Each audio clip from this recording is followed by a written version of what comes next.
Direito à Saúde, Nicole Soares. Doutora Nicole, uma ótima tarde, seja muito bem-vinda. Boa tarde, obrigada pela oportunidade para a gente falar sobre esse assunto que é tão importante. Bom, nós agradecemos aqui a sua disponibilidade para conversar com a gente. Eu começo aqui pegando um ponto lá da Constituição. O artigo 6º, doutora, fala que a saúde é um direito fundamental para todos os brasileiros. E aí também a gente inclui claramente aí nossas crianças e adolescentes.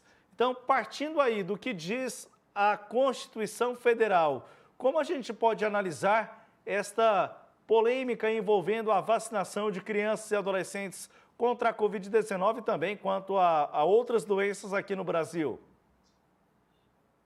Olha, a gente pode analisar como uma grande polêmica. Na verdade, eu acredito que esse momento da pandemia vai se tornar um case para estudos aí jurídicos nos próximos, pelo menos nas próximas décadas, né? Porque o que acontece é o que a gente chama de conflito de direitos.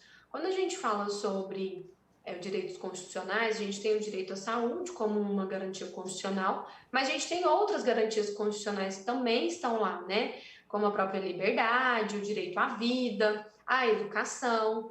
E quando falamos de jovens e crianças, a gente tem um outro ponto que precisa ser sempre analisado, que é a própria capacidade civil dessas pessoas, porque essa capacidade ela ainda não é completa, porque a criança e o adolescente, eles são representados, né? Os seus pais, ou no caso, quando não há a figura dos pais, existem outras figuras que representam os interesses dessas pessoas que ainda não possuem a sua plena capacidade civil para a realização dos seus atos.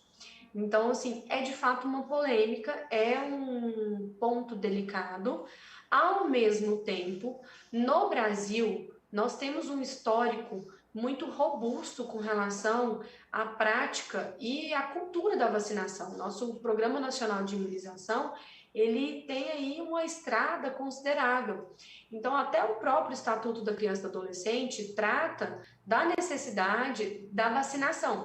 Há previsão de que as vacinas que estão no nosso Programa Nacional de Imunização são um dever. Essas crianças elas devem ser vacinadas com essas vacinas que são disponibilizadas e já estão no nosso Programa Nacional de Imunização. No caso da Covid, a grande questão é justamente o fato de que isso aconteceu e o nosso lapso temporal ainda não foi suficiente para que tenha existido, né, para que tenha acontecido essa alteração no Programa Nacional, e a gente não pode aplicar exatamente a mesma previsão que existe no Estatuto da Criança e do Adolescente à Covid. Então a gente fica meio que no meio do caminho, tendo que analisar cada caso conforme eles forem surgindo. Bom, aí na sua resposta inicial, foram diferentes pontos que eu quero tratar contigo, doutora. O primeiro deles, logo no começo, a senhora disse a respeito aí dos direitos fundamentais e também a gente podendo fazer uma ponderação com outros direitos também que estão aí. E aí eu quero fazer uma comparação para a gente poder continuar a nossa conversa. Um dos argumentos para a não vacinação é a liberdade religiosa, que também está prevista na Constituição Federal, e aí isso em contraposição ao direito à vida. A gente fazendo essa ponderação, o direito à vida, ele não deveria sobrepor a liberdade neste caso? De certa maneira, na prática, ele acaba se sobrepondo, mas quando a gente fala numa análise jurídica, a gente não tem essa escala. Não é uma análise que é feita, esse direito é maior, esse é um pouco menor, esse é um pouco menor, esse é um pouco menor. Na prática, se a gente for fazer uma análise muito simplista, é o que tem se dito muito por publicações, etc., na internet, sem a vida eu não tenho a liberdade. Mas se a gente for fazer uma análise ainda mais profunda, a gente, se tiver acesso a essa liberdade, a gente deveria ter, inclusive, a possibilidade de decidir se eu quero ter esse direito à vida. Então, vai ser uma outra discussão que eu acho que não vale a pena a gente trazer para esse momento. Mas o que é o ponto primordial nessa discussão com relação às crianças? É que essa liberdade, ela é, de certa maneira, relativa. Porque quando a gente está tratando das crianças, ainda que os pais ou seus responsáveis, né, que podem ser avós ou outras pessoas que são responsáveis legais por essas crianças e adolescentes, entendam que a vacinação viola algum desses direitos, as crianças são responsabilidade do Estado também. Por isso que o Estado ele intervém nesse cuidado com a criança, nessa fiscalização com o que é feito com relação a crianças e adolescentes. Então, também não é uma liberdade total. A gente não está falando de uma situação em que eu, por exemplo, caso fosse a situação é um filho, e eu falar simplesmente eu não quero, eu não vou fazer e não vou fazer de forma alguma, que é justamente o que acontece com as outras vacinas. Por exemplo, a BCG é uma vacina em que, se não houver a vacinação da criança com ela, esse representante legal, esse pai ou essa mãe, pode ser responsabilizado em decorrência disso. A grande questão no caso da Covid é porque a gente ainda não tem a inserção dessa vacina no nosso Programa Nacional de Imunização. Então a gente fica, de certa forma, num limbo. E é justamente por esse motivo que não se pode ter a aplicação de acordo com o que estabelece o Estatuto da Criança e do Adolescente. Fazendo um rápido parênteses aqui, apenas contribuindo, doutora Nicole, lembrando que a gente está com a doutora Nicole Soares, ela é advogada, especialista em direito à saúde. Está conosco aqui no Sagres, em Tom Maior. Estamos falando sobre a vacinação de crianças e adolescentes. A vacinação foi iniciada aqui no país. E aí temos analisado neste instante questões legais em relação a este ponto.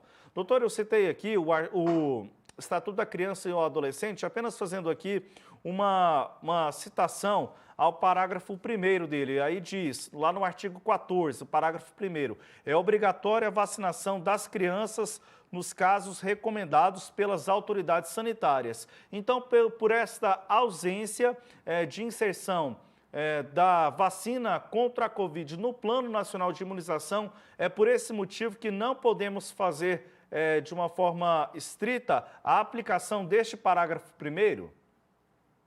Sim, o que a gente estaria fazendo sem a existência da previsão da vacina da Covid lá no Programa Nacional de Imunização, a gente estaria utilizando o que no direito a gente chama de analogia. E é possível, isso não é ilegal. Só que, quando a gente não tem uma previsão fechada, a gente acaba numa situação em que os pais podem questionar isso judicialmente, entidades podem representar grupos de pais e representantes legais que entendam que essa vacinação não deve acontecer. É o momento em que se abre as discussões jurídicas, como a gente assistiu também no caso das vacinas para adultos, né? Em muitos casos, a situação da cobrança da vacina para acesso a determinados locais foi judicializada. Então, assim, é uma discussão. A gente não tem uma resposta objetiva, mas com certeza, conforme a disponibilidade das vacinas aumentar e a gente ter passar a ter essa segurança com relação à eficácia, né, e à eficiência das vacinas com as crianças, isso vai ser cobrado cada vez mais. Mas aí uma dúvida, ainda em dezembro de 2020 houve uma decisão lá do Supremo Tribunal Federal em que os ministros decidiram que pais não podem deixar de vacinar os filhos, independente de questões religiosas, existenciais, filosóficas ou morais. Não era uma questão estrita à Covid-19, mas envolvia uma série de outras patologias. Neste caso, não deveria seguir aquilo que já está decidido pelo STF? Porque existe uma diferença. A vacinação ela é obrigatória, mas ela não é compulsória. Eu não posso pegar, por exemplo, entrar numa escola e vacinar compulsoriamente as crianças que ali estão, dando um exemplo. Mas aqueles representantes legais que deixarem de realizar essa vacinação, né, de ter esse cuidado com a vacinação essas crianças e adolescentes, eles podem ser responsabilizados, a depender de cada uma das situações. Nesse momento, com relação ao Covid, a gente ainda não tem nenhuma previsão específica com relação a isso. O que se espera é, com a volta às aulas, a gente vai assistir, né, vai acabar tendo escolas que vão começar a cobrar essa vacinação das crianças, porque agora a gente já tem um número de vacinas disponíveis para as crianças, que a gente não tinha antes. E aí a gente vai ter que aguardar para ver como é que vai ser o entendimento, inclusive dos tribunais, com relação a isso.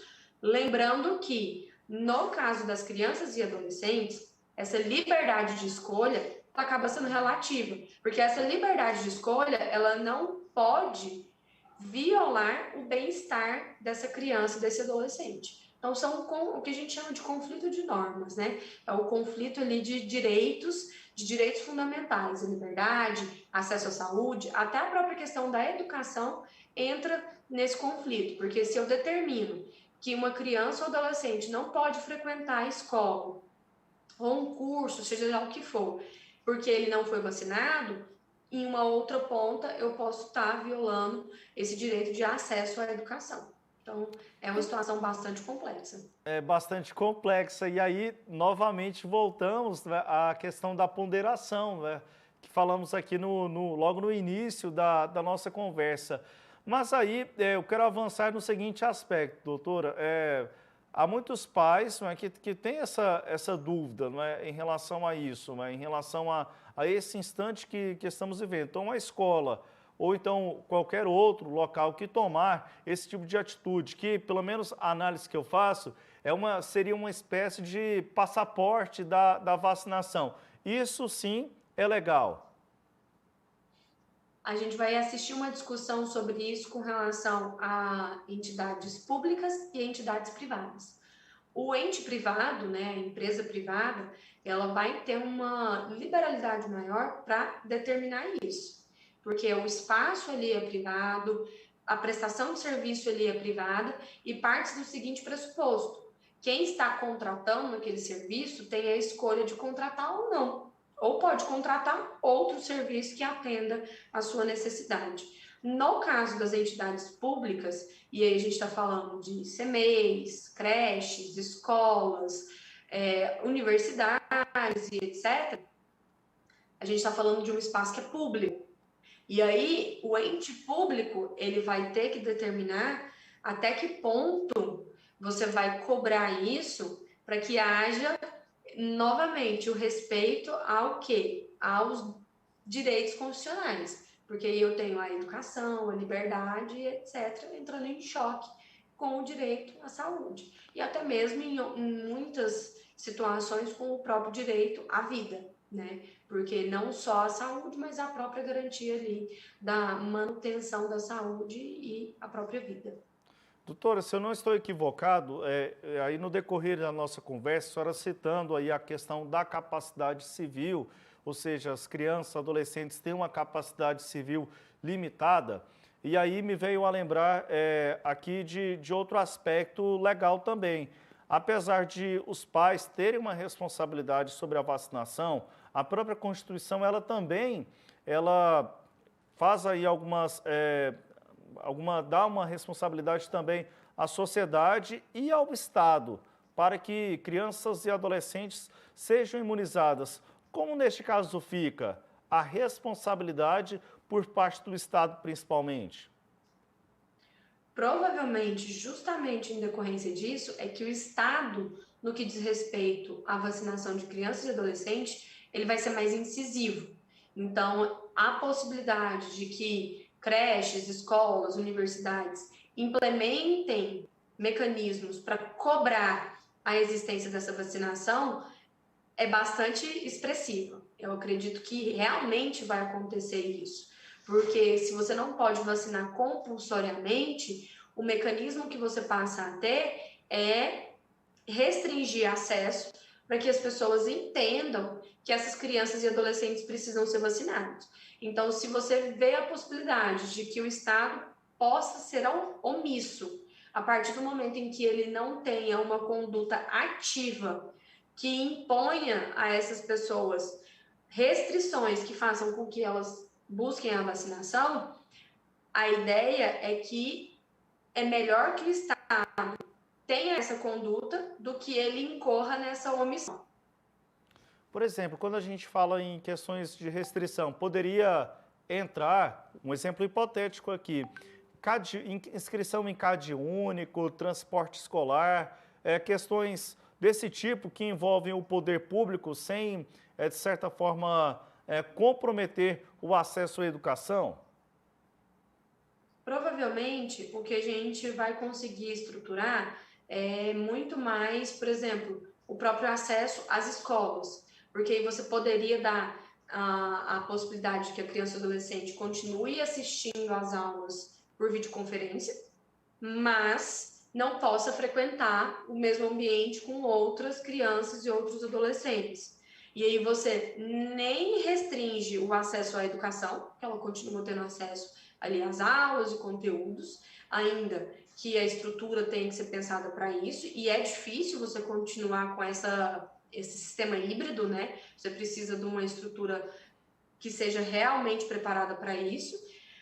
E no caso de uma restrição ainda maior, provavelmente multas, né? Porque a gente sabe que essa questão da penalização pecuniária do dinheiro, muitas vezes acaba sendo mais eficaz.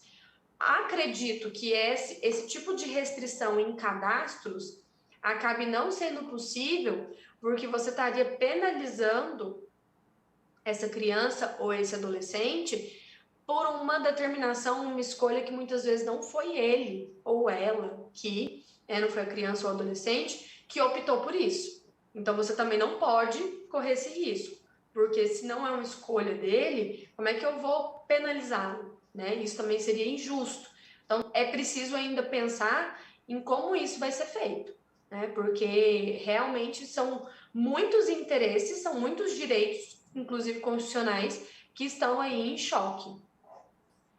E quais as consequências, na sua avaliação, desse conflito de interesses, o que acaba resultando numa insegurança jurídica? Que consequências que a gente tem visto no dia a dia aí na sua avaliação, doutora? Eu acho que a consequência maior é um desgaste da própria população, tendo medo de algo que culturalmente no Brasil já é muito normal, é muito esperado, né? Nós somos uma população, um povo que está muito habituado a se vacinar, que desde criança conheceu o Zé Gotinha, né? Até conversando com outros colegas, um dia eu falando sobre vacinação, eu falei, gente, eu me lembro do gosto da gotinha, né? É uma coisa tão profunda, arraigada na nossa cabeça, que se fala de vacina, eu falo, gente, eu juro por Deus que eu lembro desse gosto.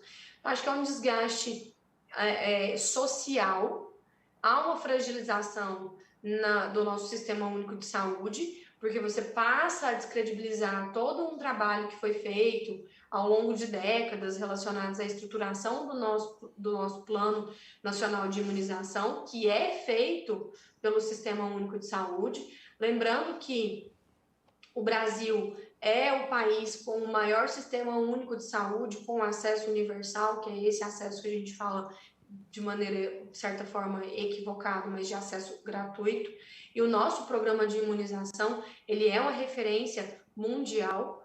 Então, assim, nós estamos desgastando a imagem de um trabalho que foi feito ao longo de décadas e que é um bom trabalho. Então, acho que, ao meu ver, esse é o maior desgaste e a gente já começa a ter prejuízos com vidas, né, de crianças e adolescentes, e o prejuízo, inclusive, da estrutura hospitalar que não está preparada para receber essa quantidade de crianças e adolescentes.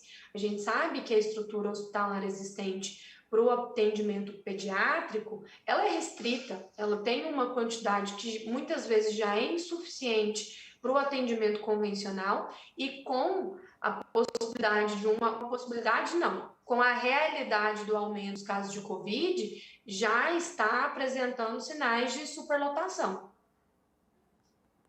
E, doutora, por conta de todas essas lacunas que a gente falou aqui no decorrer da entrevista, na sua avaliação, há necessidade de uma alteração legislativa para dar maior segurança ou somente o que já existe em termos legislativos, apenas aguardando aí possíveis julgamentos do STF já seriam suficientes para este instante, para a gente atravessar este período de bastante insegurança vividos aí por pais irresponsáveis?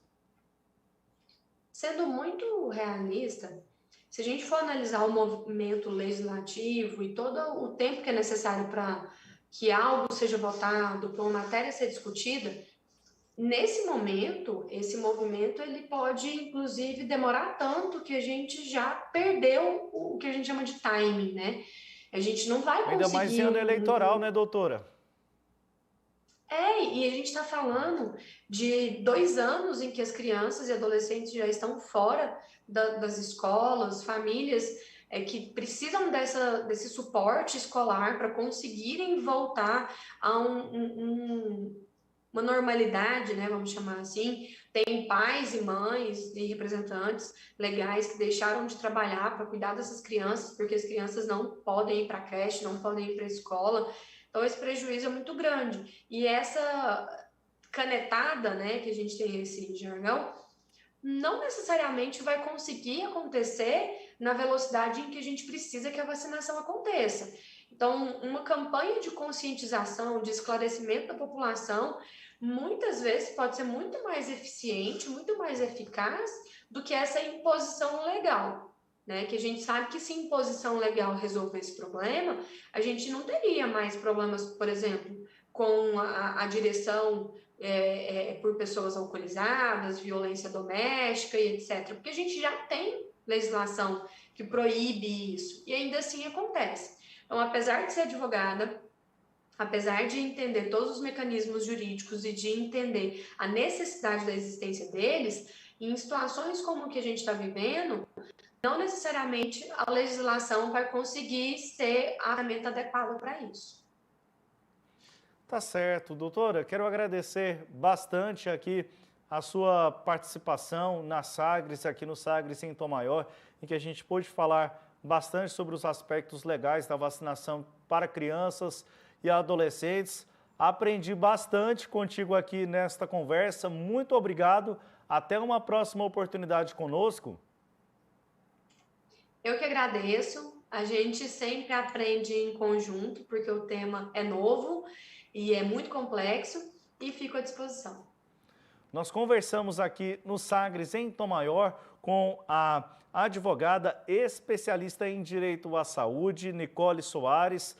Destaques deste assunto também você pode acompanhar logo mais no nosso portal, o sagresonline.com.br.